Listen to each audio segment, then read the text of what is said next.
E a gente já começa o programa com o lançamento do livro da doutora Karina Fukumitsu, que está em Maringá também para uma palestra da aula inaugural do curso de Gestalt Terapia da Escola Paranaense de Gestalt, que é coordenada pela professora aqui da Unicesumar, Ellen Messias Guzmão. O título do livro dela é Se Tem Vida, Tem Jeito. Tudo bem? Tudo bem.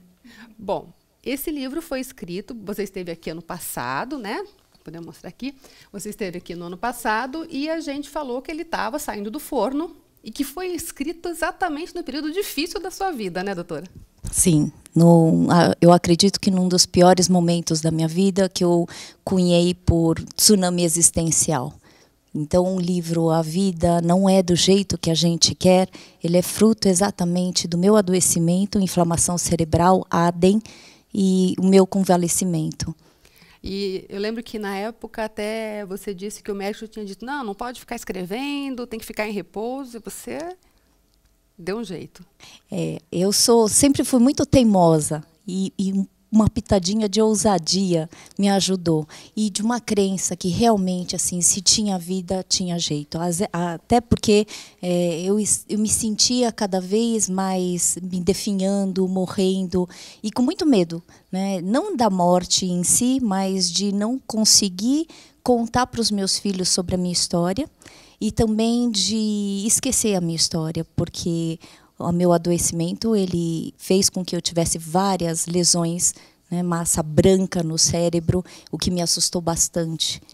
E assim, você acredita que essa sua teimosia, na verdade, tenha sido o seu grande remédio para sair de uma situação? Porque assim, muita gente, e o meu caso é esse também, quando a gente fica doente, parece que a gente se sente pior, fica, né, meio se achando menos. Mas por que eu adoeci? Por que eu estou nessa situação? Que dor! Então a gente tem uma tendência, às vezes, a se desgostar um pouquinho. Você acha que essa sua teimosia te fez ficar mais forte, encarar a doença e ter um resultado melhor?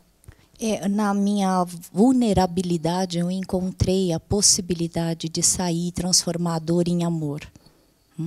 Então, a minha ousadia sempre me ajudou bastante, mas o que mais me ajudou foi a possibilidade de eu não morrer, mas de eu não entregar, né, e não deixar a minha marca. Então, eu ficava bastante irritada com a ideia de que não é possível morrer e não deixar a minha marca. Não é minha hora, a gente nunca está preparado, né, para a morte. E principalmente nessa situação, eu achava que a minha morte aconteceria precocemente. Né? Então eu falei, eu não posso me deixar, né? Eu não posso ficar mais vulnerável do que eu sou, né, ou do que eu estou. Então, eu preciso mostrar para as pessoas, né, qual é a função da minha existência. E foi exatamente isso que eu fiz. E o que o pessoal encontra nesse livro? A primeira coisa que encontra é exatamente que a vida não é do jeito que a gente quer, que a gente precisa desenvolver uma tolerância existencial. E eu começo a colocar exatamente também a minha percepção da maneira medíocre que eu estava vivendo a minha vida. Muitas vezes, inclusive, suicidologista, trabalhando com as questões da morte, eu fui percebendo que eu também estava em processo de morrência, que eu estava me deixando e estava me iludindo com algumas questões, né, de estudar bastante, de trabalhar bastante, e aí eu perdi o básico, o essencial, que eram as relações, o amor que eu tenho, as pessoas que ficam, porque é disso que a gente, né, precisa. É isso que faz com que a gente consiga superar qualquer adversidade. São as boas relações. A gente vê muita gente, às vezes, trabalhando muito para conseguir muito dinheiro, para comprar coisas caras, mas que naquele momento da compra até dá um prazer. Mas depois acaba, né? E acaba rápido. E aí acaba ficando um buraco mesmo, né? E muita gente acaba entrando em depressão, às vezes até tem doenças cardiorrespiratórias. Falta um pouco no mundo de hoje essa visão mais humanizada do que o ter não é o mais importante? Sim, a gente cai na sedução. Então, muitas vezes, o ter é importante no sentido que dá uma sensação ilusória, utópica de que você é feliz. O que mais faz a felicidade é quando a gente consegue pertencer a nós mesmos, né? E disso que tem, na verdade, esse livro, ele traz um convite para a gente refletir sobre as nossas próprias questões existenciais, e que a gente, às vezes, pode errar, e quando a gente percebe que a gente está errando na maneira, na medida que a gente está vivendo, com as relações que fazem mais mal do que bem, com as relações tóxicas. Então, o livro, ele veio como um convite para que todos nós pensemos, né, que se a gente não explode, a gente implode. Faz né? mal por dentro, pois né? É um pouco do que você acabou de falar. Nós adoecemos, e adoecemos principalmente quando a gente se deixa intoxicar pelas relações que não são boas para a gente, pelos nossos comportamentos autodestrutivos, né? Então, a gente sempre precisa direcionar nossas escolhas para coisas que nos fazem bem. Às vezes é preciso parar e ouvir o próprio coração. Sempre, sempre. Né? Principalmente que, assim, costumo falar que o sentido é do sentidor, aquele que sente a dor. Só você sabe a dor que você sente. Então, e é teu dever cumprir existencialmente a tua realidade e a tua responsabilidade para que você cure a sua dor. Você precisa sentir a sua dor e dar uma direção para ela.